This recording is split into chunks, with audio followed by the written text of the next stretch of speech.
सर्व रसिकांसाठी एक विनम्र निवेदन. हा प्रयोग पाहताना टीव्ही, व्हॉट्सॲप, फेसबुक आणि मोबाईल कॉल्स बंद ठेवून या नाट्यवाचनाचा अनुभव घ्यावा. जेणेकरून या प्रयोगाचा आपण सर्वजण अधिक आनंद घेऊ शकू. उत्तम कलाकृतीचा आनंद रसिकतेनं घेणं यासारखा दुसरा आनंद नाही. धन्यवाद. सुस्वागतम. श्री रंगदेवता, सर्व नाट्यरसिक आणि ज्येष्ठ नाटककार आणि कथालेखक प्रभाकर लक्ष्मण मयेकर यांना विनम्र अभिवादन. Vision voice and act Mumbai संचालित चला वाचूया या मासिक अभिवाचन उपक्रमाच्या 54व्या पुष्पामध्ये सविनय सादर व्हिजन मुंबई निर्मित प्रभाकर लक्ष्मण मयेकर लिखित 2 अंकी साभिनय नाट्य वाचन रातराणी.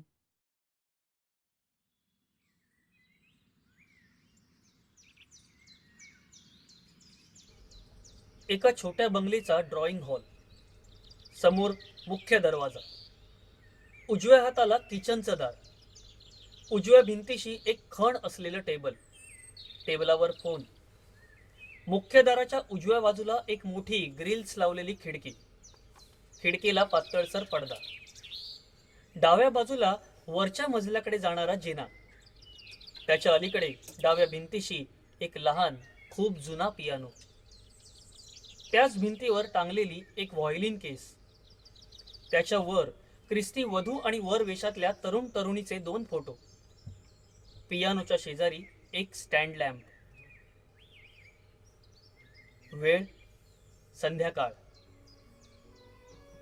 रंगमंचावर धुसर प्रकाश. मिसेस ॲना स्मिथ पियानो वाजवीत बसलेली. एकाएकी एका स्वरावर तिची बोटं घुटमळतात आणि त्यातूनच एक चक्रवर्ती सुरावट उमटते. हळूहळू मागे भुंग्यांच्या गुणगुणण्यांसारखा व्हायोलिनचा सूर त्यात मिसळतो. जसजसा तो सूर तीव्र होत जातो तसतसा प्रकाश ओसरत जातो. भोवऱ्यांचा आभास निर्माण करणारं संगीत ऐकू येऊ लागतं. निळ्या जांभळ्या प्रकाशाची वर्तुळं रंगमंचावर फिरू लागतात. ॲनाचा चेहरा भय आणि वेदनेने आक्रसलेला, तिचे पियानोवरचे हात थांबलेले. मुख्य दरवाजा ताडकन उघडतो. दारातून एक धुसर पुरुषाकृती ॲनाच्या दिशेने पुढे सरकू लागते. ॲना मोठ्याने किंचाळते. प्रतिकारार्थ ती हवेतच हात फिरवते. ॲनाच्या शरीराला त्या पुरुषाचा स्पर्श होताच ती जीवाच्या आकांताने किंचाळते. तिचा चेहरा वाकडा तिकडा होऊन ती खाली कोसळते.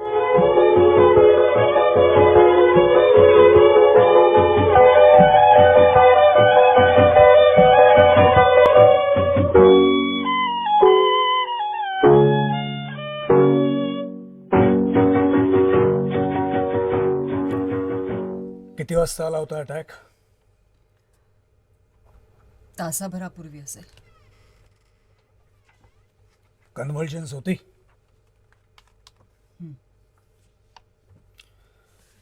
तू एक करा ना, डॉक्टर बदल, नाहीतर हा पियानो तरी बाहेर फेकून दे.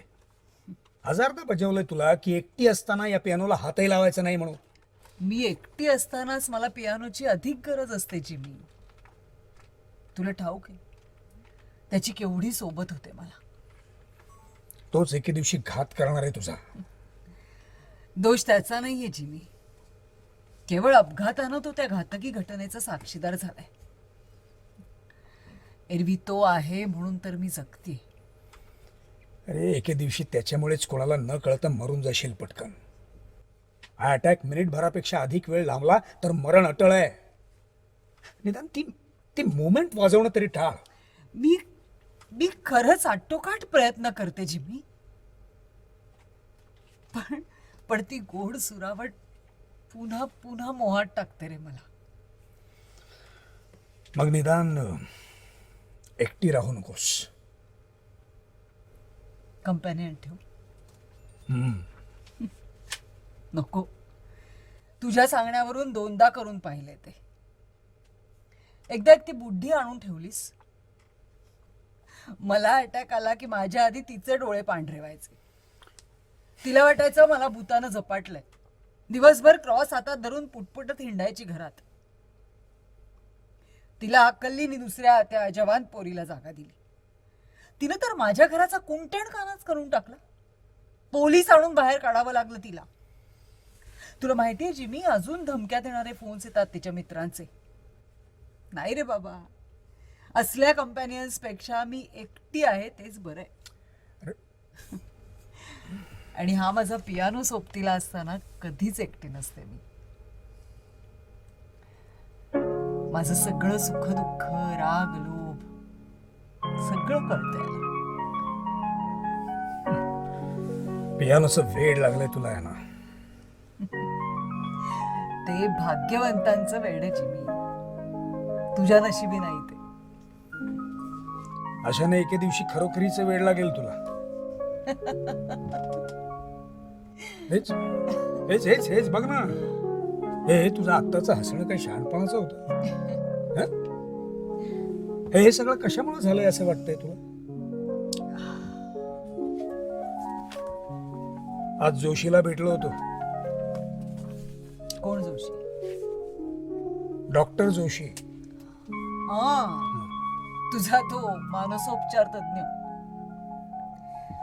तुला तुला आणि तुझ्या त्या जोशीला काय वाटतं जिमी? मी मॅड आहे? आज नाहीस, पण हे असंच चालू राहिलं तर जोशी म्हणतो तू होशील. तुझा तो जोशी मॅड आहे. अना, अगं जागतिक कीर्तीचा सायकॅट्रिस्ट आहे तो. परदेशातून सुद्धा पेशंट्स येतात त्याच्याकडे. मोठमोठी बुकं लिहिली आहेत त्यानं. मग मग काय? बुकं लिहिलेत, मग काय? त्यानं तुझ्याबद्दलचा रिपोर्ट दिलाय माझ्याकडे. आज रात्री पाठवून देतो तुझ्याकडे. त्यानं असं लिहिलंय की मी मॅड होणार म्हणून? छान. अना प्लीज प्लीज माझं ऐकून घे. कधीच वेळ लागणार आहे मला. डॉक्टर तावातावाने पुढे होतात. अना अना माझं ऐक. माझं ऐक आहे ना. तू लग्न कर. खरंच आहे ना, लग्न कर तू. वेड मला लागलाय की तुला जिमी? ज्या वयात लग्न करतात ना त्या वयात मी एकदा लग्न केलंय. अगं त्या वयात ज्यासाठी लग्न करतात त्यासाठी तुला लग्न करायला सांगत नाहीये मी. तुला तुला कोणाच्या तरी सोबतीची मायेची गरज आहे ना. तुला समजून घेणाऱ्या हाडामांसाच्या जिवंत माणसाच्या सोबतीची गरज आहे तुला. आता या वयात असा समजूतदार नवरा कुठं शोधत फिरू मी? नाही नाही नाही, शोधण्याचं काम मी करेन. तू बघतो होय म्हण, पुढलं मी बघतो. तू बघतोस म्हणजे काय? तू स्वतः माझा नवरा म्हणून उभा राहणार आहेस का? फार उशिरा विचारलंस हे. जेव्हा तू आम्हाला आवडत होतीस तेव्हा तुला तो सॅली आवडला. उशिरा का होईना, कल्पना चांगली आहे. बघ तुझ्या बायकोला विचारून डिवोर्स देते का? ए, बी बी सिरियस आहे ना. गंभीर विषयाचा असा विचका करू नकोस प्लीज. सगळ्या आयुष्याचाच विचका झालाय जिमी. जे दार परिस्थितीनेच बंद केलंय ते पुन्हा जुलमानं उघडण्यात काय अर्थ आहे? आणि तुझी खात्री आहे की लग्न केल्यावर मला सोबत मिळेल, मी सुखी होईन? नाही जिमी. अशी शोधलेली शरीराची सोबत काय कामाची? सोबत हवी स्वरांसारखी, पियानो व्हायोलिन सारखी, सॅली सारखी. ओह सॅली, ब्रूट. तू अजूनही प्रेम करतेस त्याच्यावर? मी त्याच्यावर प्रेमाशिवाय दुसरं काही केलंच नाही जिमी. मग शेवटी अशी का वागलीस त्याच्याशी? शेवटी तिरस्कार केलास त्याचा, म्हणूनच तो निघून गेला. तिरस्कार केला तो त्याच्या देहाचा. व्यसनांनी रोगांनी किडलेल्या त्याच्या देहाची किळस वाटायची मला. पण मी ज्याच्यावर प्रेम केलं तो सॅली त्या देहा पलीकडचा होता जिमी. हात सगळ्यांनाच असतात आणि सगळ्या हातांना बोटही असतात. पण सगळ्याच बोटांच्या स्पर्शाने व्हायोलिन बोलत नाही जसं ते सॅलीच्या स्पर्शानं बोलायचं. त्याची बोट मातीची नव्हती जिमी, दिव्य प्रकाशाच्या रेषा होत्या त्या. ज्या तारेला त्या प्रकाश रेषेचा स्पर्श व्हायचा ती प्रभूचा साक्षात्कार झाल्यासारखी बोलायची. व्हायोलिन छेडायचा तेव्हा माझ्यासाठी देवदूत व्हायचा तो. त्याच्या सुरांच्या सोबतीत माझ्या बोटांच्या पर्या होऊन नाचायच्या पियानोवर. सॅली गेला, सगळं गेलं. तेव्हा माझी बोट स्वतःच्या इच्छेने नाचायची. आता चुंबकानं ओढल्यागत गुलामासारखी नाचतात. बोलता बोलता पुन्हा कवर उघडून पियानो छेडू लागते.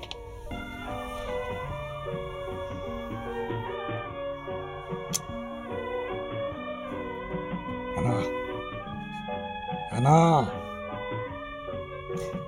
हे हे हे असंच घडत राहणार आहे ना, पुन्हा पुन्हा घडत राहणार आहे. आणि एक दिवस असा येणार आहे की ही मला वेळ लागणार आहे. मी त्या दिवसाची वाट पाहत राहीन मी. मरणाची वाट पाहता पाहता सॅलीची वाट पाहिन. सॅली जिवंत आहे की नाही हे तरी ठाऊक आहे तुला? असला तर त्यानं मला एकदा क्षमा करायला हवी जिमी. एकदा अखेर माझ्या पियानोला त्याच्या व्हायोलिनची साथ करायची. हा हा हा सगळा भाबडेपणा आहे ना, निव्वळ भ्रम हाती धरू पाहण्याचा वांझोटा प्रयास, स्वतःची लोभस फसवणूक.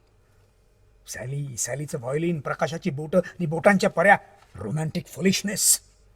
काय काय कसली जादूबिदू नव्हती त्याच्या व्हायोलिन मध्ये. 4 चौघांसारखा एक सामान्य ॲव्हरेज कुवतीचा व्हायोलिन वादक होता तो. नाही जिमी. अरे तू म्हणतेस तसा तो काही आउटस्टँडिंग वगैरे असता तर त्या 30 जणांच्या ऑर्केस्ट्रामध्ये कुठेतरी कोपऱ्यात भोग हशीत बसला नसता. तो सर्वसामान्य होता आहे ना. तुला तो असामान्य वाटला तो तुझ्या त्याच्यावरच्या प्रेमामुळे.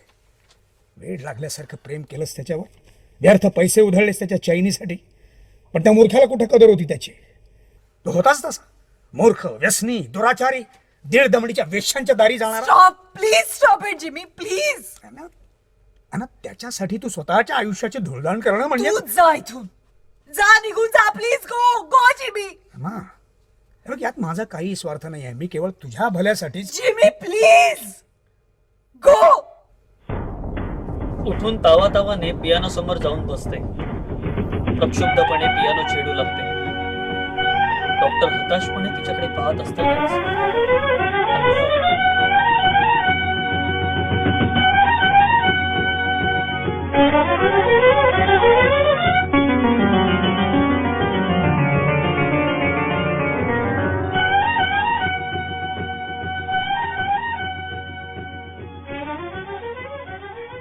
रंगमंचावर प्रकाश. रंगमंचावर कुणीही नाही. इतक्यात दारावरची बेल वाजते. थांबून पुन्हा वाजते. कमिंग. ॲनाचा आवाज ऐकू येतो. त्या मागोमाग कमरेला ॲप्रन गुंडळलेली ॲना हात पुशीत बाहेर येते. दार उघडते. दारात एक विशीचा तरुण उभा आहे. आपण मिसेस ॲना स्मिथ? येस. मी देवेन माहीमकर. मला डॉक्टर क्रॉफर्डनी ये आत ये. थँक्यू. बोल. तुम्ही फार कामात असलात तर मी नंतर येऊ? नाही बोल तू. नाही म्हणजे कामात आहे पण घाईत नाही. बस. नाही ठीक आहे. डॉक्टर म्हणाले की ते नंतर सांग, आधी रिपोर्ट बघू मला. कसला रिपोर्ट? डॉक्टर जोशींचा रिपोर्ट घेऊन आलायस ना तू? हो नाही मी माझ्याच एका कामासाठी आलोय. डॉक्टर म्हणाले की तुमच्याकडे माझं काम होईल म्हणून. एक्सक्यूज मी, आज जळलं काहीतरी. मी आले, 1 मिनिटात आले. ती धावतच आत जाते. देवेन घुटमळतो. त्याचं लक्ष पियानोकडे जातं. तो पुढे होतो. भिंतीवर व्हायोलिन केस टांगलेली. तो जवळ जाऊन पाहतो. केसला स्पर्श करतो. तेवढ्यात ॲना बाहेर येते. देवेन चटकन वळतो. इथं व्हायोलिन कोण वाजवतं? कोणीच नाही. मग हे शोभेसाठी लावलंय. आणि हा पियानो? तुझं काही काम होतं माझ्याकडे. ओ आय एम सॉरी, मी फार चौकस झालो. नाही तसं नाही. मी वाजवते पियानो. हां तरीच डॉक्टर म्हणाले तुमचं माझं जमेल म्हणून. कशाबद्दल म्हणतोस? डॉक्टर म्हणाले की तुम्हाला इथे एक पेंगेस्ट ठेवायचा आहे. व्हॉट? डॉक्टर म्हणाले की ते कळलं. कुठला डॉक्टर म्हणाला? डॉक्टर क्रॉफर्ड, त्यांच्याकडे पार्ट टाइम काम करतो मी. ते म्हणाले की मला इथे पेइंग गेस्ट ठेवायचा आहे. हो, म्हणजे मी त्यांचा विद्यार्थी सुद्धा आहे आणि wait wait Mrs weight.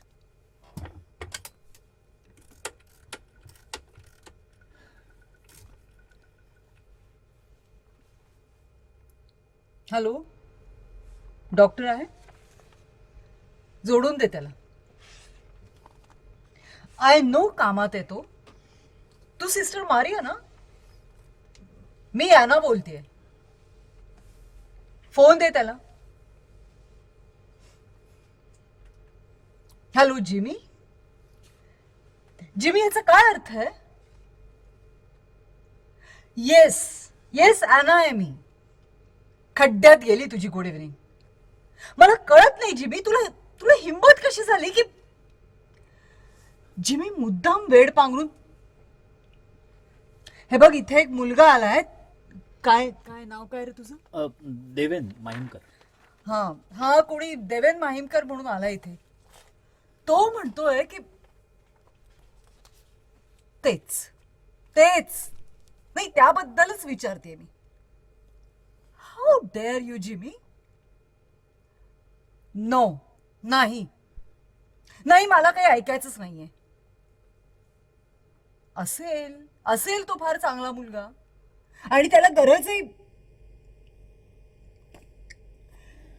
Jimmy, तू इथे येऊन प्रत्यक्ष भेट मला. नाही, तेव्हाच बोलेन मी.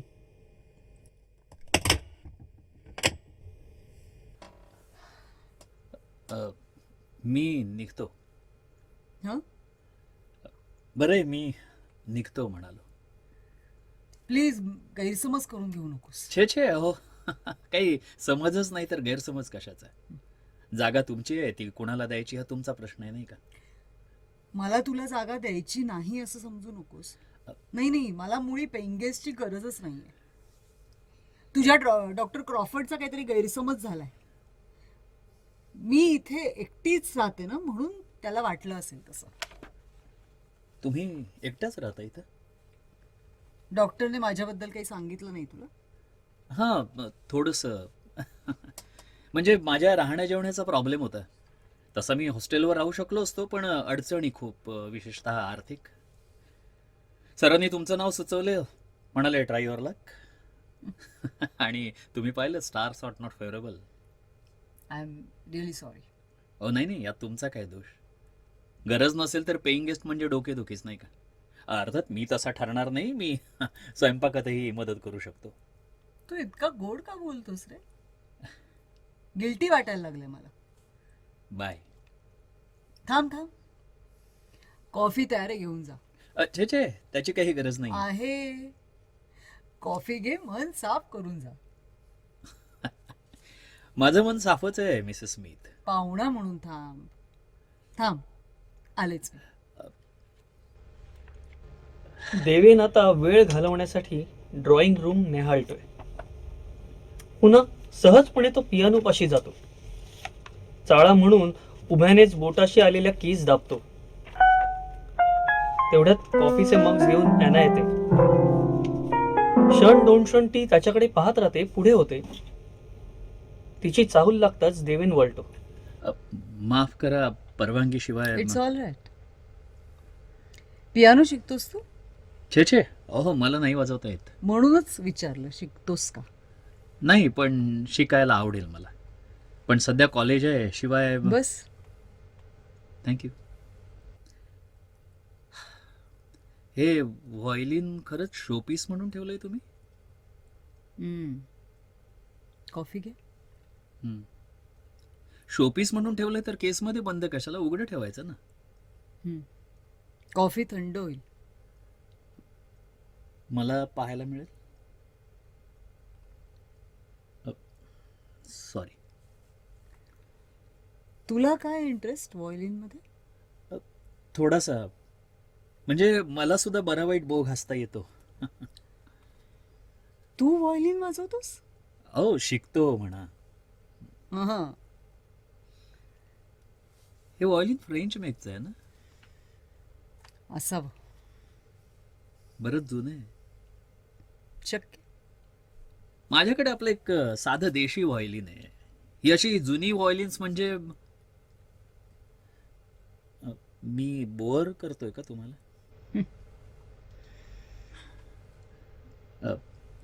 कॉफी फार छान झाली आहे. हं? कॉफी छान झाली आहे म्हणालो मी. थँक्यू. अहो मनापासून म्हणालो मी, फॉर्मॅलिटी म्हणून नाही. I know. कॉफी खरंच चांगली जमते मला. हं. माझ्या आई वडिलांची देणगी असावी ती. तुमचे आई वडील? आई मद्रासची माझी आणि वडील फ्रेंच. हा म्हणजे हे व्हायोलिन नाही नाही नाही, ते माझ्या वडिलांचं नाही. या कॉफीची चव मी कधीही विसरणार नाही. थँक्यू. पुन्हा प्यावीशी वाटले की डॉक्टर बरोबर ये. Don't be formal. हो नक्कीच. बाय. बाय. त्याला सोडण्यासाठी दारापर्यंत जाते. तो बहुधा दिसेनासा होईपर्यंत पाहत राहते. मग वळते. तिचं लक्ष व्हायोलिन केसकडे जातं. हलक्या हातांनी व्हायोलिन केस बाहेर काढते. छातीशी धरून चुंबन घेते. पार्श्वभूमीवर अनेक व्हायोलिन्सचा स्वरमेळ उठतो.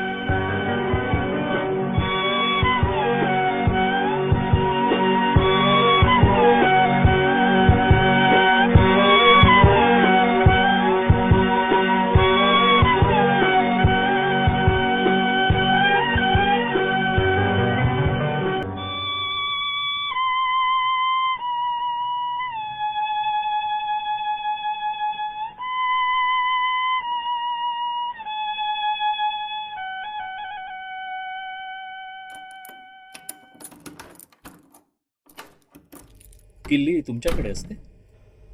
हो, एक किल्ली. तुला सांगितलंय मी, ॲनाच्या बाबतीत कधी काय घडेल सांगता येत नाही. एखाद वेळी दार फोडून आत यावं लागेल. ओ गॉड. मग तर मिसेस स्मिथनी असं एकटं राहणं फार धोक्याचं आहे. हां, तिला ते कळत नाही असं नाही बेटा. पण काय असतं की अप्रिय सोबतीपेक्षा एकांतवास अधिक सुसह्य असतो.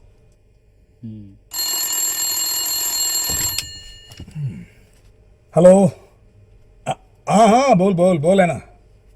छे छे छे, अरे आत्ता नुकतेच येऊन पोहोचलो होतो मी.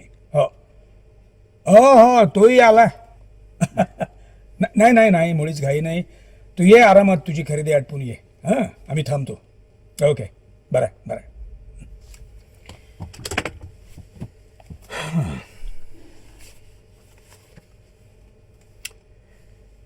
ही आहे ना देवेन, है ना. नीट पहा हिच्याकडे देवेन. काय वाटतं हिला पाहून? मला काय वाटतं सांगू? 40 कधीच उलटली हिची, तरी मला ही छोटी चिमुरडी मॅडोना वाटते. Little Maria. तिच्या डोळ्यांकडे बघ. छोट्या मुलीची निर्व्याजता आणि आईचं वात्सल्य दोन्ही दिसतील तुला. मी तुला इथं केवळ तुझ्या राहण्या जेवण्याची सोय व्हावी म्हणून आणलेलं नाहीये माझ्या सन. समज की हा एक प्रयोग आहे माझा.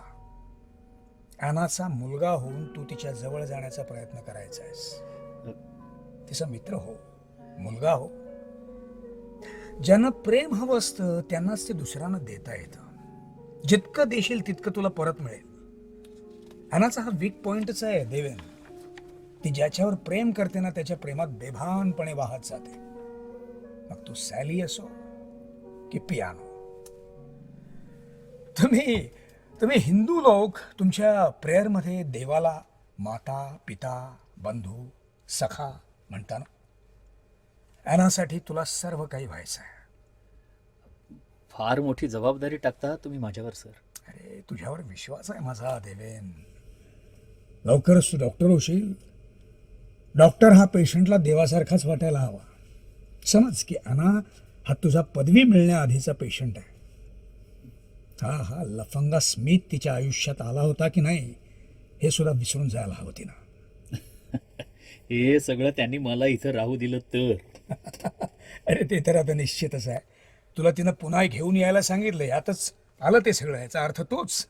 नाही, पण काल तर त्यांनी स्पष्टपणे एकदम काल अरे, काल आणि आज मध्ये खूप तास, खूप मिनिटं आणि असंख्य सेकंड उलटून गेलेत बेटा. ॲना हे एका मनाचं नाव आहे, शरीराचं नाही. मन मोठ्या वेगानं धावतं. काल रात्री मी तिला भेटलो, तुझ्या व्हायोलिन बद्दल बोललो मी तिला. म्हटलं मी तिला, एकदा तू या पोराचं व्हायोलिन ऐकच. हो, भलतंच काय सर, अजून खूप शिकायचंय मला व्हायोलिन मध्ये. हे सध्याचं माझं वाजवणं म्हणजे बाप रे, नो वे. हे बघ देवेन, मला संगीत बिंगीत काही कळत नाही. नाही, पण लोकांकडून मी तुझ्या व्हायोलिनचं खूप कौतुक ऐकलंय. आणि काही का असे ना, हा साला सॅली स्मिथ तरी काय स्वर्गीय संगीत वाजवत होता म्हणतोस. खरंच. हा, अरे, तो सगळा ॲनाचा भ्रम आहे बेटा. तिच्या त्याच्यावरच्या प्रेमामुळे तो तिला असा जायंट वगैरे वाटतो. आणि आज त्याच्याविषयीच्या अपराधी भावनेमुळे तो परत यावंसं तिला वाटत राहतं. तुला हिचा आणखी एक मॅडनेस ठाऊक आहे? ही अजूनही सॅलीच्या प्रत्येक वाढदिवसाला भारतातल्या लिडिंग न्यूजपेपर्समध्ये त्याच्या नावाने जाहिराती देते, तो परत यावा म्हणून. हे केवळ त्या अपराधी भावनेमुळेच. हे हे हे सगळं बदलायला हवं.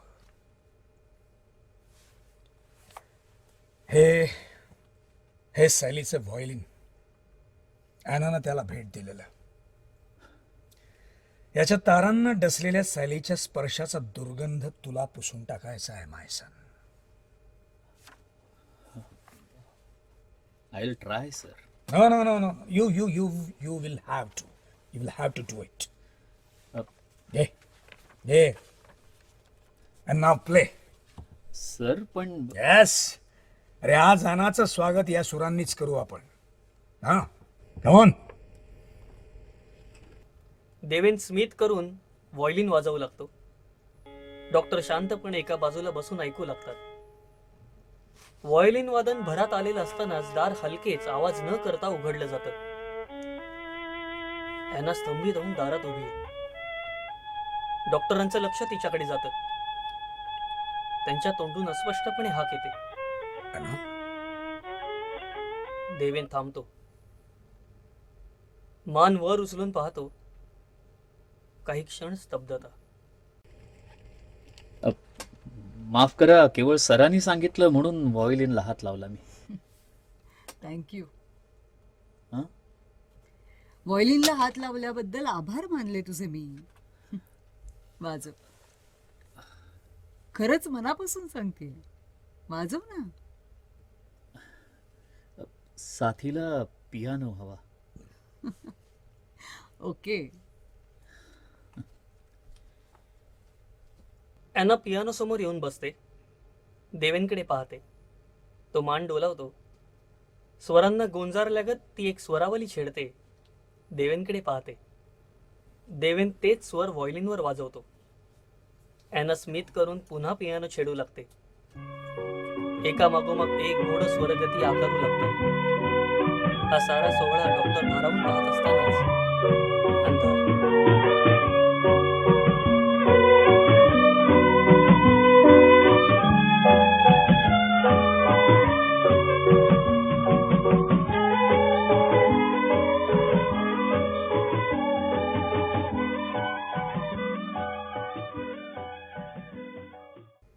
प्रथम ऐकू येतात केवळ पियानोचे तुटक सूर. रंगमंचावर प्रकाश पसरतो. तेव्हा देवेन पियानो सूर जुळवून वाजवताना दिसतो. नीट न जमल्यामुळे मध्ये चिडून एकदम अनेक कीज दाबून कल्लोळ करतो.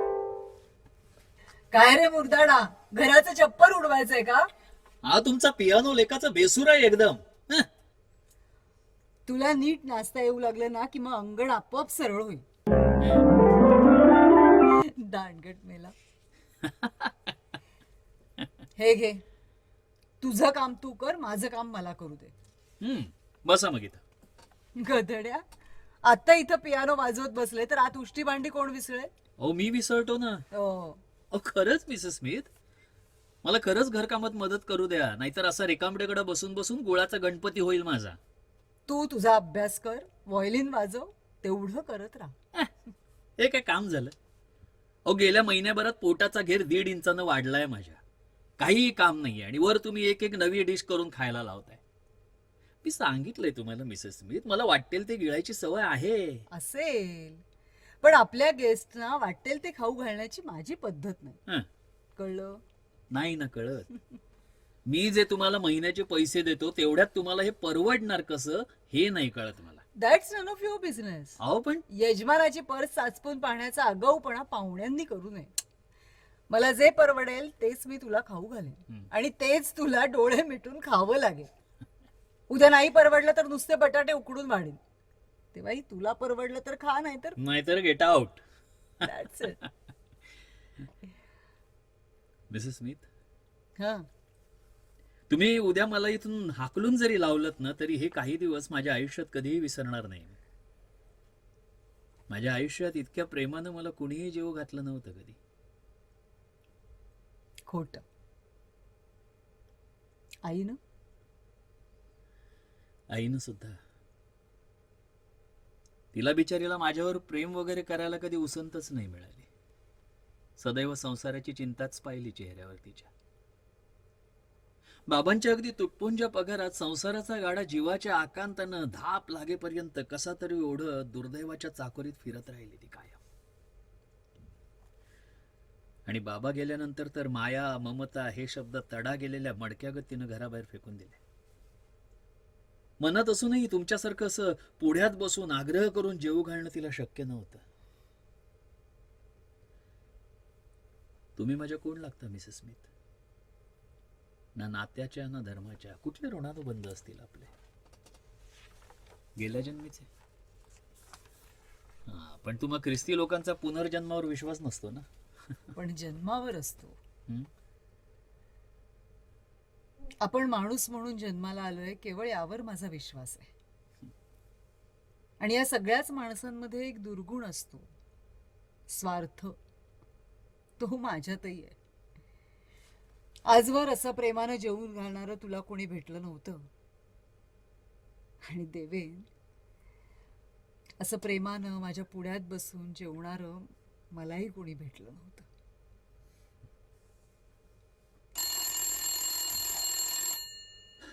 तुम्ही जात, मी घेतो.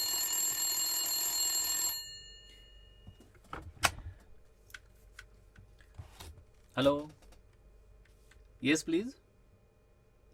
Yes, you are on the correct line. Mrs Smith आत किचन मध्ये आहेत. आपण आपलं नाव सांगाल तर? माझं नाव मी देवेन माहीमकर. माझं इथं काय काम? कमाल करता राव. Okay okay okay. तुम्हाला मिसेस स्मिथशी बोलायचंय ना? नाव नका सांगू, मी बोलावतो त्यांना. हां, मिसेस स्मिथ. कुणाचा आहे रे फोन? तुमचाच. कोण बोलतंय? नाव नाही सांगत आहे. या. विचार पुन्हा विचार. हॅलो. मिसेस स्मिथ नाव विचारतायत आपलं.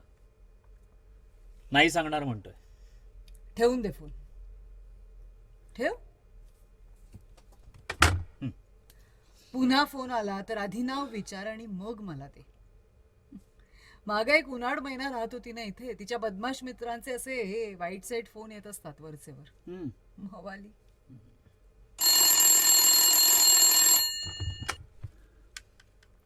हॅलो. हो, मिसेस स्मिथचा बंगला. मिस्टर, मी पुन्हा तेच विचारीन, आपलं नाव काय? नाही नाही नाही, मुळीच नाही. तुम्ही नाव सांगितल्याशिवाय मिसेस स्मिथ फोन घेणार नाहीत. हं?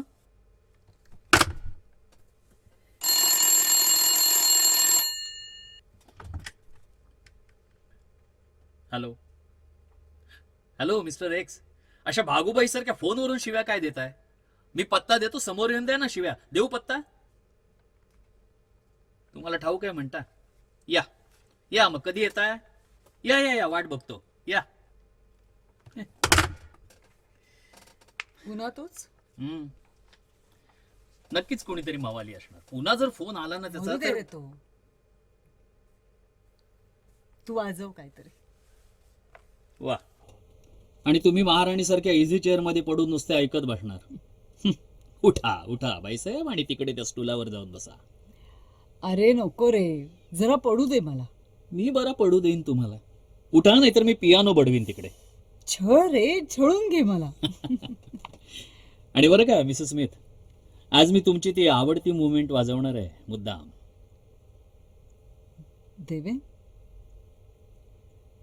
No. Mrs Smith please, please. ही मनातली भीती आधी काढून टाका मिसेस स्मिथ. प्रेयरसाठी गुडघे टेकून बसताना ज्या निर्विकार निश्चिंत मनानं बसताना तुम्ही, त्याच मनानं पियानो समोर बसा आज. मला आज दाखवून द्यायचंय की तुम्ही तुमची आवडती मुवमेंट तिचा पूर्ण आस्वाद घेत धुंद होऊन वाजवू शकता. ॲना तशीच उभी. देवेन पुढे येऊन तिला पियानो समोर नेऊन बसवतो. मी इथं तुमच्या समोर आहे. ओके, 1 2 3 4. ती पियानो छेडू लागते. त्या सुरात सूर मिसळून देवेंचं व्हायोलिन वाजू लागतं. संध्याकाळच्या सावल्या रंगमंचावर येतात. संगीत भरात असतानाच देवेंच्या पाठीमागील खिडकीचा पडदा सरकतो आणि एक मलिन वित्तटलेला चेहरा खिडकीसमोर येतो. वाजवता वाजवता ॲनाचं लक्ष तिकडे जातं. ती मोठ्याने किंचाळून उभी राहते. No, no. पुन्हा ते गुंगाट संगीत ऐकू येऊ लागतं. तो चेहरा तक्षणीच नाहीसा होतो. ॲनाला पुन्हा तो अटॅक आलेला. देवेन पुढे धावून तिला सावरत असतानाच अंधार.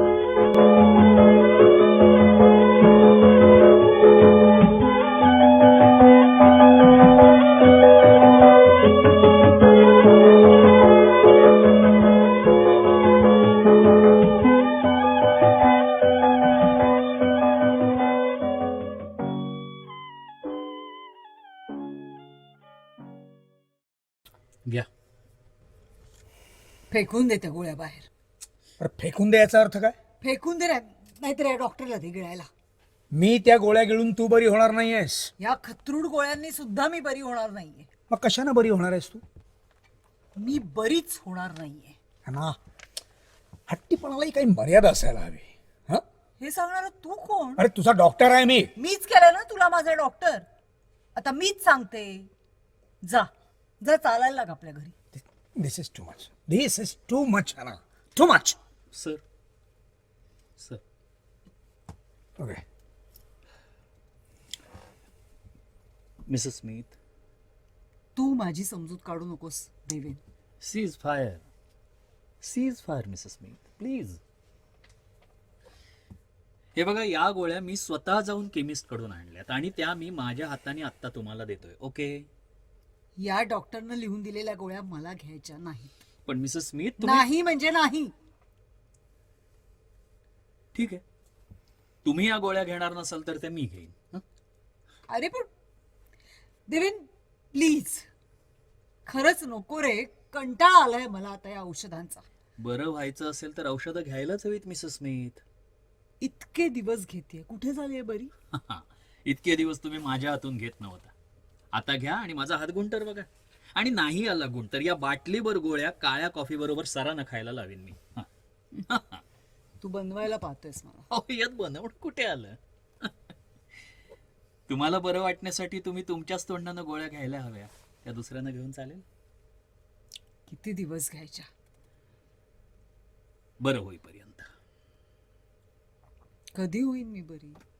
गोळ्या नियमित घेतल्यावर. चक्र चक्र, पुन्हा पुन्हा पुन्हा तेच चक्र. हे चक्रच नकोस झालंय मला. एक सांगू मिसेस स्मिथ, आम्ही हिंदू लोक या चक्राची पूजा करतो. चक्र आकार देतं, गती देतं. तुम्ही चक्र नाकारून उलट एका दुष्ट भोवऱ्यात उडी का घेता? तुमच्यापेक्षा मी वयानं खूप खूप लहान आहे मिसेस स्मिथ, पण परिस्थितीनं अनुभव मात्र सढळ हाताने दिलेत मला. आई बाप, 3 लहान भावंड, असे एकूण 5 जीव एकामागोमाग एक टाचाघाशीत मारताना पाहिलेत मी. यातलं एक एक दुःख जरी उराशी कवटाळून बसलो असतो ना, तर वेडा, सिनिक नाहीतर सॅडिस्ट काहीतरी झालो असतो. लोकांचे खिसे नाहीतर गळे कापले असते, नाहीतर जीव दिला असता. पण मिसेस स्मिथ, ज्या परिस्थितीत मी वाढलो ना, ती परिस्थिती जुनी दुःख कुरवाळत बसू नाही देत. नवी दुःख अशा झुंडीनं येत असतात की तलवार टाकून देऊन मेलेल्यांसाठी रडत बसण्या इतकी सवड नाही लाभत कधी. लढा लढा, सतत लढा. मला वाटतं मिसेस स्मिथ, तुम्हाला ती सवड खूप मिळाली आहे. म्हणूनच पियानोचा हा एकच बदसूर धरून ठेवलाय तुम्ही. सारांश, या गोळ्या या घ्यायच्या.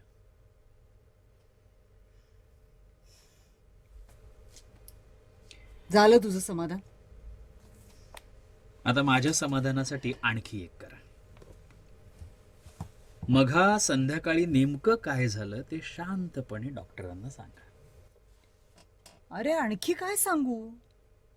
त्याच्या कानी कपाळी ओरडून सांगते. ओरडून नाही, शांतपणे शांतपणे म्हणतोय मी. हं? देवेन, आता खरोखरच माझं डोकं फिरणार आहे. अरे तू स्वतःच फिरवून घेतेस ते. Will you please shut up? मी देवेंची बोलते इथे. ऑल राईट मॅडम, त्याच्याशी बोला, पण त्याला तरी नीट सांगा, खरं खरं सांगा. हो गॉड, अरे मी खोटं कशाला सांगू जिमी? तू मला एकदम please please please Mrs Smith, तुम्ही त्यांना नको, मला सांगा. हं? आठवून सांगा, नीट आठवून सांगा. मघा संध्याकाळी या खिडकीत तुम्हाला मिस्टर स्मिथ दिसल्याचा जो भास झाला तो भास नाही रे, सत्य. देवाशपथ खरा सॅली दिसला मला. हातानं पडदा दूर करून पाहत होता. मला कसा दिसला ना? तू तू पाठवर होतास. हा, ते सांगितलंय तुम्ही. पण मिसेस स्मिथ, बाहेर आणि इथं घरातही अगदी अंधुक प्रकाश होता. तुम्ही मिस्टर स्मिथना इतक्या वर्षानंतर ओळखू कशा शकलात? मी ओळखलं त्याला. मी त्याला कसाही ओळखेन देवेन, कसाही, कुठेही आणि कधी. अहो, पण कदाचित तो दुसरा कोणीतरी दुसरा कोण? अरे कोण दुसरा? तो नेहमी सारखाच भास होता. तू तू मूर्ख आहेस जिमी. भास आणि सत्य यातला फरक न कळायला आजच माझं डोकं फिरलं नाहीये. भास होत होते तेव्हा ते मी कबूल करत होते, पण आजही तेच घडलं. आजही तेच घडलं, फक्त तू पुढे गेलीस, भासांच्या पुढे. भास आणि सत्य यातला फरक न कळण्याच्या अवस्थेला. नाही तर दुसरं काय? हा, तू म्हणतेस तू खऱ्या सॅलीला पाहिलंस. कुठे आहे तो खरा सॅली? कुठे आहे? तू किंचाळलीस म्हणून पळाला, दारापर्यंत येऊन परत गेला. कारण काय? काय कारण काय? कारण कारण देवेन होता इथे. त्यानं बाहेरूनच पियानो बरोबर व्हायोलिन वाजताना ऐकलं असेल. मी इथे एकटी नाही असा संशय घेऊन खात्री करून घेण्यासाठी खिडकीपाशी आला तो. आणि ओके ओके ओके, देवेनला इथं पाहून तो परत गेला. कदाचित तू त्याला भूतभीत समजशील अशी भीती वाटली असेल त्याला. पण इथं इथं खाली तुझ्या घरासमोर टेलिफोन बूथ आहे, तिथून तो फोन तरी करू शकला असता ना तुला. हा, काय ग? फोन? हा, येस येस जिमी, त्याने केला होता फोन. तुला आठवतं देवेन, संध्याकाळी एक माणूस पुन्हा पुन्हा फोन करत होता. हो, पण तो आपलं नाव सांगत नव्हता. कारण तू फोन घेत होतास. त्याला तुला आपलं नाव सांगायचं नसेल. कारण काय? नाही, ते मला नाही सांगता यायचं. का आला, का परत गेला, तो एकटा सॅलीच सांगू शकेल. अरे सॅली असला तर. सॅली आहे जिमी. तुला पटो न पटो मला परवा नाही. माझ्या अंतर्मनावर विश्वास आहे. विश्वास ठेवा रे माझ्यावर. संध्याकाळी मी जे पाहिलं तो भास नव्हता, असत्य होतं ते. इझी इझी इझी इझी आहे ना, इझी. पुन्हा खरा सॅली परत येईपर्यंत आपण तुझं म्हणणं मान्य करूया. ओके? हा, म्हणजे मनापासून तुझा माझ्यावर विश्वास नाही. एखाद्या वेड्याची समजूत काढायची तशी माझी समजूत काढतोयस तू. बघ बघ माझ्याकडे नीट बघ. वाटते मी वेडी? तेव्हा तू सांग. Look at me, am I looking crazy? नाही नाही नाही नाही मिसेस स्मिथ, देवा शपथ नाही. प्लीज सर आता माझा तरी यांच्या शब्दावर विश्वास बसत चाललाय. शक्यता नाकारता येत नाही की अशक्य अशक्य अशक्य. पण सर तर्कदुष्ट गोष्टी मी स्वीकारणार नाही. तर्कशुद्ध सत्य हेच आहे की सॅलीसाठी ही मॅड झाली आहे. तिला औषधं नकोत, उपचार नकोत, डॉक्टर नकोत, फक्त सॅली हवाय. नाही जिमी, नाही, मला नकोय तो. त्याला इथे येऊ देऊ नकोस Jimmy, please. I hate it. Doctor आणि देवेन चकीतून तिच्याकडे पाहत असतानाच अंधार होतो.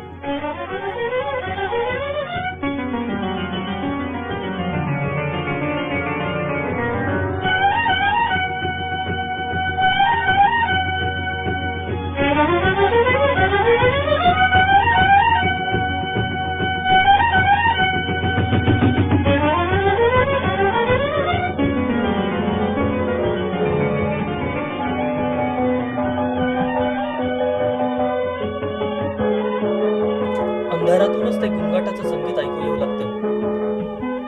मागील खिडकी प्रथम दृश्यमान होते. पुन्हा तो चेहरा खिडकीत दिसतो. जिन्यावर देवेंची पावलं वाजताच तो चेहरा दृष्टीआड होतो. देवे नॅनाला हाका मारीतच खाली येतो. मिसेस स्मिथ, मिसेस स्मिथ, काय आहे रे? मशीन मध्ये कपडे टाकते मी. मिसेस स्मिथ, माझा तो कालचा पांढरा शर्ट सापडत नाहीये वर. तो मळला होता रे, आताच मशीन मध्ये टाकलाय. हा काय, तुझ्या अंगावर पांढराच शर्ट आहे ना? हो, पण याचं हे बटन उडालं बघा आत्ताच. एवढंच ना, मी देते टाचून. बर, ड्रॉवर मधून सुई दोरा काढते.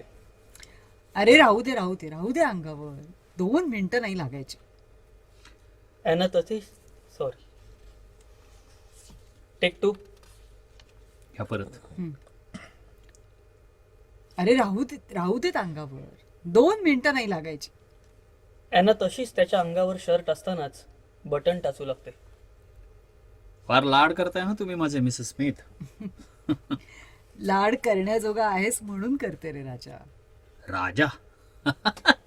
खरंच मला एकदम राजा का बेटा असल्यासारखं वाटायला लागलंय आता. आपण आपल्या मनाचे राजेच असतो रे. मनाचे. तुम्ही हे इतके लाड चालवलेत ना की मी खरोखरचा राजपुत्र असल्यासारखं वाटायला लागलंय मला आता. आहेसच. हा. कुठल्याही राजपुत्रापेक्षा काही कमी नाहीयेस तू. हे विनोद म्हणून ठीक आहे मिसेस स्मिथ. विनोद काय म्हणून? मग राजपुत्रांचं वैभव बापजाद्यांचं असतं, पण तो रुबाब येण्यासाठी काही राजाच्या पोटी जन्म घ्यायला नको. तर तो रुबाब तुम्हाला माझ्यात दिसला? हम्म. मला नाही दिसला कधी. तू कधी माझ्या डोळ्यांनी पाहिलं नाहीस ना स्वतःला. हं? तू माझ्या डोळ्यांनी तिथेच थांबते. थांबून त्याच्याकडे पाहते. मग दृष्टी वळून घाईघाईने अखेरची गाठ मारते आणि टचकन दातांनी दोरा तोडते. खालच्या मनेने सुई रिळात खोचून ड्रॉवर मध्ये टाकते. मी निघालो. हम्म. रात्री गॅदरिंग मध्ये व्हायोलिन वाजवतोय, लक्षात आहे ना? ते कसं विसरेन रे? रात्री बरोबर 9 वाजता. नाही विसरणार, मुळीच नाही. Bye bye. देवेन दार उघडून निघतो. ॲना दारातून त्याला हात हलवून निरोप देते. तो दिसेनासा झाल्यावर वळते. पियानोवर ठेवलेला देवेंचा फोटो उचलून घेते. तोच दारावरची बेल वाजते. अपरिमित दचकून ती दाराकडे पाहते. फोटो चटकन जागच्या जागी ठेवून दाराकडे जाऊन दार उघडते. भीतीने अवाक होते. दाराबाहेर सॅली उभा आहे. त्या धक्क्याने ती मागे लोटल्यावर होते. पुन्हा ते गुंगाट सूर ऐकू येऊ लागतात. प्रकाशाची वर्तुळं फिरू लागतात. सॅली दाराच्या आत पाऊल टाकतो. ॲना जीवाच्या आकांताने किंचाळते. No. Please please please please, हे असं करू नको. आहे ना, बघ बघ बघ, बघ मी साली मी. नो. भिऊ नको, मी साली, खरा खुरा साली, बघ अगदी खरा. बघ बघ, हे बघ, हात लाव. पुढे येऊ नकोस.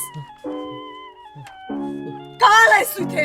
हा, ते मी परत आलो आहे ना. थांब.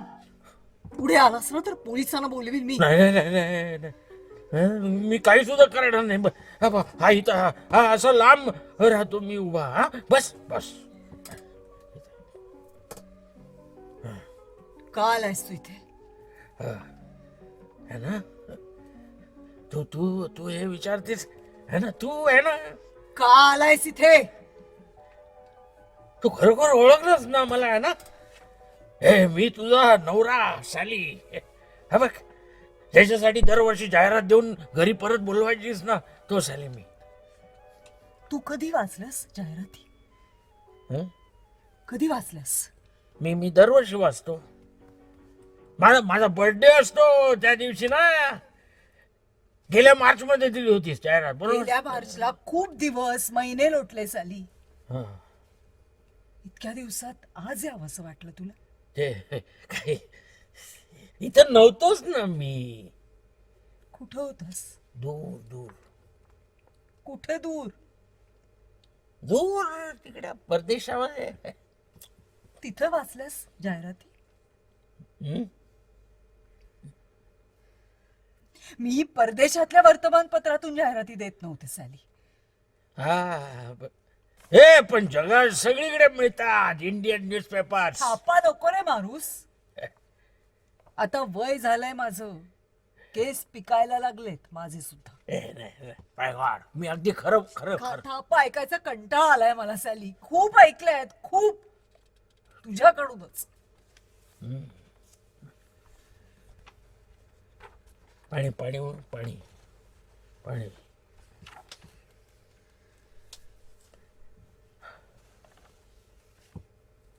काही उत्तर न देता यांना किचन मध्ये जाते. सॅली चपळपणे किचनच्या दाराशी जाऊन डोकावतो. चपळाईने मागे वळून ड्रॉवर उघडून काही चिल्लर नाणी, रुपया 2 रुपयाच्या नोटा हाती लागतात. त्या खिशात कोंबून पुन्हा बापुडवानं उभा राहतो. यांना पाण्याचा ग्लास आणून त्याच्या हाती देते. सॅली अधाशासारखा ग्लास तोंडाला लावतो. बसून पी, बसून पी, बस. तिथल्याच स्टुलावर बसून घटाघटा पाणी पिऊ लागतो. पाण्याचं ओघळ त्याच्या ओठावरून, दाढीवरून, पोटावर ओघळतात. काय अवस्था करून घेतलीस ही? हा हा हा. ही अवस्था करून नाही घेतली, अवस्था झाली. कोणी केली? कोणी म्हणजे मी. तुला कसा दोष देईल मी? मग कोणाला देशील? मी कोणाला देणार दोष? दिलाच तर परिस्थिती, नाहीतर डेस्टिनी. लक लक. नशिबानं काय दिलं नव्हतं तुला? आणखी काय द्यायला हवं होतं नशिबानं? असं काय मागितलंस तू आणि मी दिलं नाही तुला? कोणतं सुख मिळत नव्हतं या घरात. तुझ्या त्या बायकांनी इतकी सुंदर नसेन रे मी, पण एरवी काय कमी होतं माझ्यात? मी होते, पैसा होता, तेही सुख होतं तुला. माझ्या शक्तीबाहेर कधी कधी 5-5 हजारापर्यंत रक्कम एका वेळी दिली आहे मी तुला सॅली. तू मात्र गोड बोलून फसवत राहिलास मला. तुझ्यासाठी जीवाभावाची माणसं दूर लोटली मी आणि तू मला दूर लोटलास. माझी चूक झाली आहे ना. तेवढीच नाही झाली. पैसा गेल्याचं मला एवढं दुःख नाही. तो मिळवण्यासाठी माझ्या कामाचा एकही थेंब खर्च झाला नव्हता. नशिबानं वडिलांची इस्टेट हाती आली होती माझ्या. तुझ्या नशिबात होतं तेवढं तू खाल्लंस,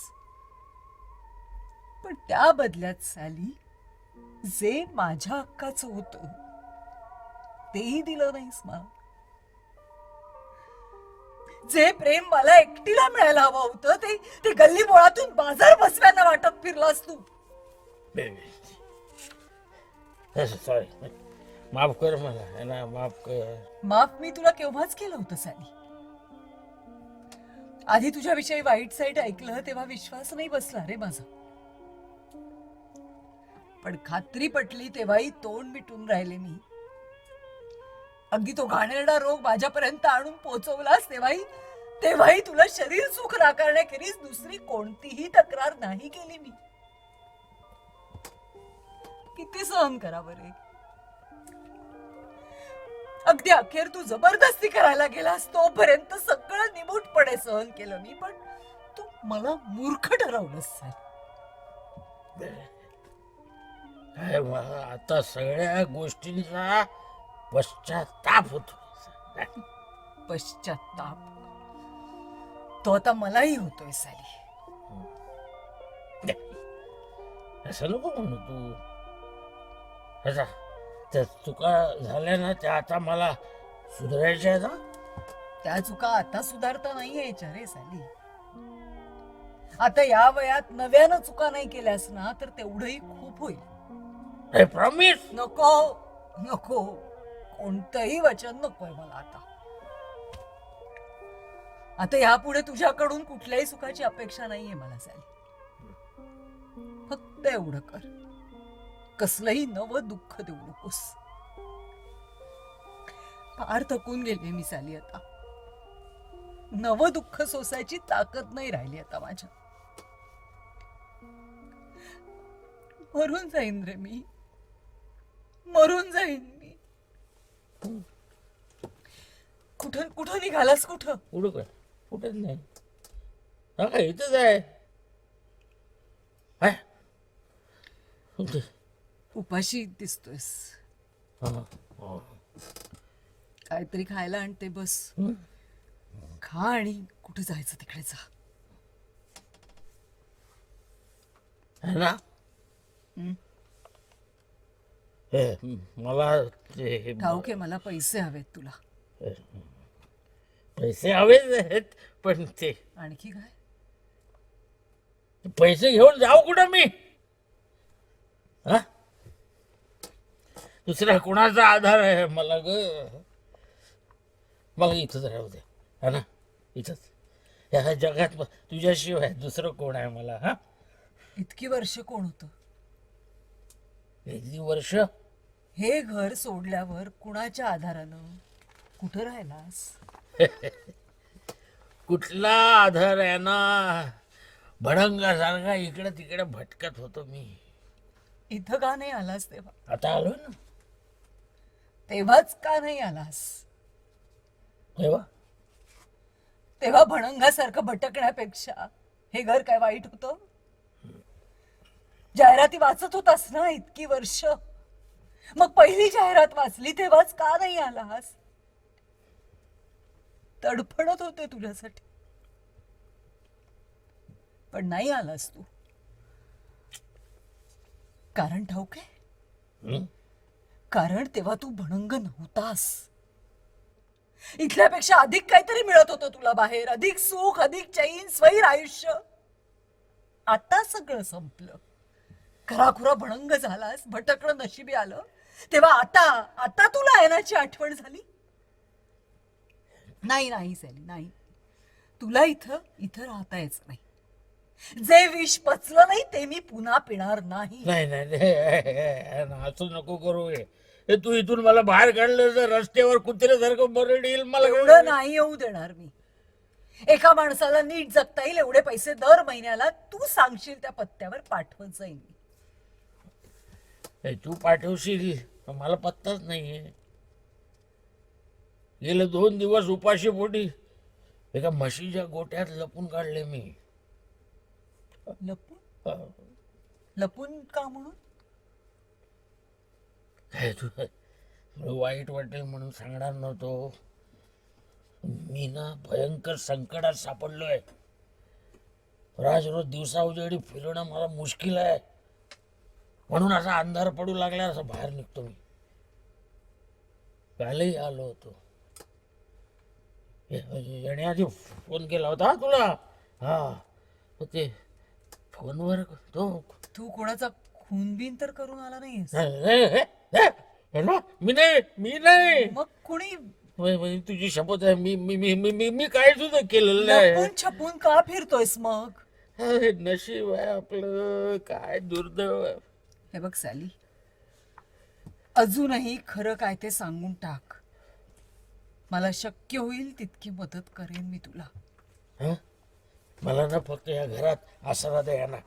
हे बघ इथे इथं कुठेतरी असा कोपऱ्यात मी बसून राहील. तेवढं सोडून सॅली, तेवढं एक सोडून दुसरी कुठलीही मदत माग. दुसरी कुठलीही मदत नकोय मला. पैसे नको आहेत तुला?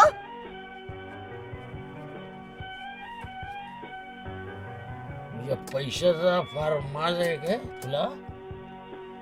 माज येण्या इतकी श्रीमंत नाहीये रे मी. हं. जे आहे त्यात अजूनही तुझा वाटा असेल म्हणून दे. हं. आज पुरेसे पैसे नाहीत घरात, उद्या आणून ठेवीन, ये आणि घेऊन जा कुठे. अरे, नुसते पैसे घेऊन करू काय मी? मला आसरा हवाय बस. तूही पैशानं मिळालेस तुला बाहेर, पण तुला आता याच घरात जर आसरा हवा असेल तर तो शक्य नाही. का शक्य का नाही? काल परवापर्यंत शक्य होत. नाही जाहिराती देऊन मला परत बोलवीत होतीस बघ. अरे काय की काय झालं? खूप काळ गेलाय. काल आणि परवामध्ये बरंच पाणी वाहून गेलं. एकाएकी एकाएकीच. एकाएकी नकोसा झालोय मी तुला. हं? होतं असं साली. जन्मभर ज्यांच्या नावाचा ध्यास घ्यावा तीच माणसं एका पळभरात असं काही घडतं की आयुष्यभरासाठी नको नकोशी होतात. कारण त्यांना नवी माणसं मिळतात. काय म्हणालास? नवी माणसं मिळतात त्यांना. नवी नवी आणि तरुण. म्हणून मग आमच्यासारखी जुनी म्हातारी माणसं नकोशी होतात. सॅली, सलीचा सुद्धा केस पिकलेत. हा भुवईत सुद्धा सापडतील पांढरे केस. खूप जग पाहिलंय सॅलीनं, खूप बायकांचा अनुभव घेतलाय.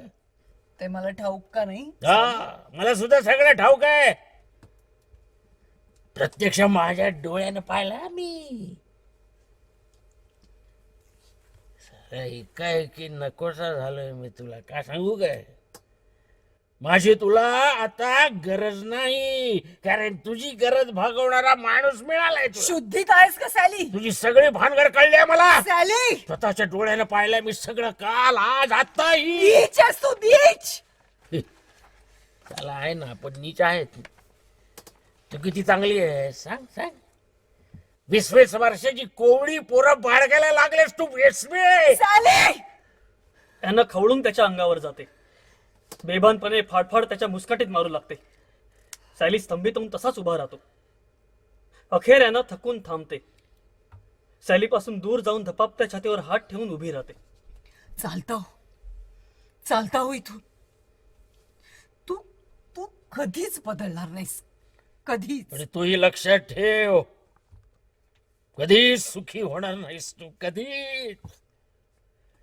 कुठलाही पुरुष सुख देणार नाही बघ तुला.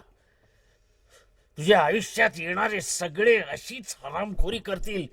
मग तळतळशील तू, अशीच मरशील. हा जो पोरगा आहे ना, हा सुद्धा तसाच निघेल माझ्यासारखाच. सॅली, मी तुला. हा जातोय मी.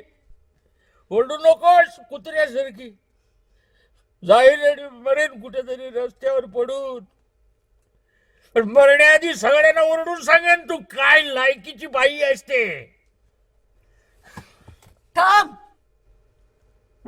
सॅली थांबतो. ॲना वेगानं जिना चढून वर जाते. सॅली पुन्हा चपळेने दुसरा खंड हुंडाळतो. सिगरेट केस, लायटर वगैरे हाती लागतं ते खिशात कोंबतो. तेवढ्यात ॲना जिन्यावर येते. तिथूनच काही नोटा खाली फेकते. सॅली तिच्याकडे पाहतच राहतो. उचलते. उचल आणि चालता हो. जिथं जाशील तिथला पत्ता कळव. दर महिन्याला पैसे मिळत जातील तुला. लक्षात ठेव, तू माझी बदनामी करशील म्हणून घाबरून पैसे देत नाहीये मी तुला. तुझ्यामुळे व्हायची तेवढी बदनामी झालीच आहे माझी. अखेरच्या दिवसात कुणाचे तळतळाट नकोत ना म्हणून दान करतेय मी तुला. तो पोरगा राज रोज राहतो इथं. जिमी पासून सगळ्यांना ठाऊक येते. तू आहे आणि तू नाव गेट आउट.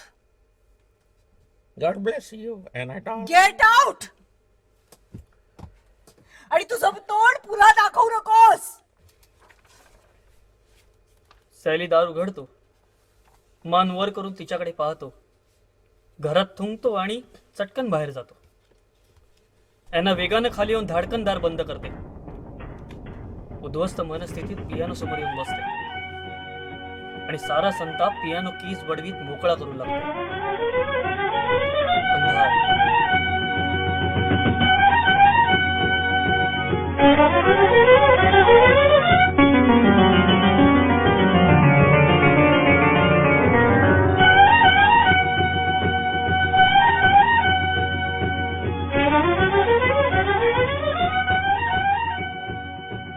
थकून पियानोवरच डोकं ठेवून झोपलेली ॲना दिसते. दारावरची बेल वाजते. ॲनाची झोप चाळवते. ती उठून दाराशी जाते. पीप होलमधून झाकून नंतर दार उघडते. हातात व्हायोलिन केस घेऊन देवेन दारात उभा आहे. इतका उशीर? किती वाजले? असतील 1:30-2. इतके? तुमच्यामुळेच. माझ्यामुळे? तुम्ही बरोबर 9 वाजता येणार होतात. ओ, आय एम सॉरी. तेवढं म्हटलं की संपत नाही मिसेस स्मिथ. रात्री 11 पर्यंत हॉलच्या दारात उभा राहून वाट बघत होतो मी. पार विसरूनच गेले रे मी. विसरलात? तुम्ही विसरलात मिसेस स्मिथ? माफ नाही करणार. वर आणखी माफी नका मागू. मला काय वाटलं असेल ते समजून घ्या ना. ती किरण काय चिडली होती माझ्यावर. कोण किरण? आमच्या जॉईंट सेक्रेटरीन बाई. 3 वेळा तिनं माझ्या नावाची अनाउन्समेंट केली आणि 3ही वेळा मी माझा प्रोग्राम पोस्टपोन करून घेतला. आणि अखेर मी व्हायोलिन वाजवलंच नाही. तू वाय? मी आज केवळ तुमच्यासाठी वाजवणार होतो मिसेस स्मिथ. तुम्ही येणार हे मनाशी निश्चित धरून होतो मी. तुम्ही आला नाहीत, माझा सगळा उत्साहात सरून गेला. का आला नाही तुम्ही मिसेस स्मिथ? मला कळायला हवं. केवळ तुमच्याकडून कौतुक करून घेण्यासाठीच आज वाजवणार होतो मी. मी आयुष्यभर तुझं व्हायोलिन ऐकत बसेन रे राजा. आयुष्य संपेपर्यंत तुझ्या समोर बसून राहीन. पण आज नाही येऊ शकले मी. मिसेस स्मिथ, तुम्हाला आज पुन्हा तो अटॅक? हं. तुम्ही पुन्हा का वाजवलीत ती मुवमेंट? नाही रे, मी मी मी पियानोला स्पर्श देखील केला नव्हता. हो माय गॉड. तरीही तुम्हाला तो भास झाला? तो भास असता तर बरं झालं असतं. म्हणजे तुम्हाला खरे मिस्टर स्मिथ दिसले? दिसला नाही देवेन, केवळ दिसला नाही. सॅली इथं आला होता. इथे माझ्या समोर येऊन उभा राहिला, बोलला माझ्याशी. खरा सॅली, जिवंत, हाडा मासाचा जिवंत सॅली भेटला मला. आता कुठे आहेत ते? गेला. कुठं? निघून गेला. कुठं? कोणास ठाऊक. पण तुम्ही त्यांना जाऊ का दिलं? अडवलं का नाही त्यांना? नाही, कारण मीच हाकलून दिलं त्याला. तुम्हीच? नाही, माझा विश्वास नाही बसत. नाही, तरीही ते खरं आहे रे राजा. पण का मिसेस स्मिथ? तुम्ही असं का केलं? मला कळायला हवं मिसेस स्मिथ, तुम्ही असं का केलं? कारण तू सॅली नव्हता, सॅलीचं भूत होतं. हं? माणसं मेल्यावरच त्यांची भूत होत नाहीत देवेन. काही माणसं जिवंतपणीच भूत होतात. मला कळलं नाही मिसेस स्मिथ. पण मला कळलंय. आज मला पक्क कळलंय. जिवंत माणसांनी कधी भूतांवर प्रेम करू नये. आज कळलंय मला. पक्क कळलंय.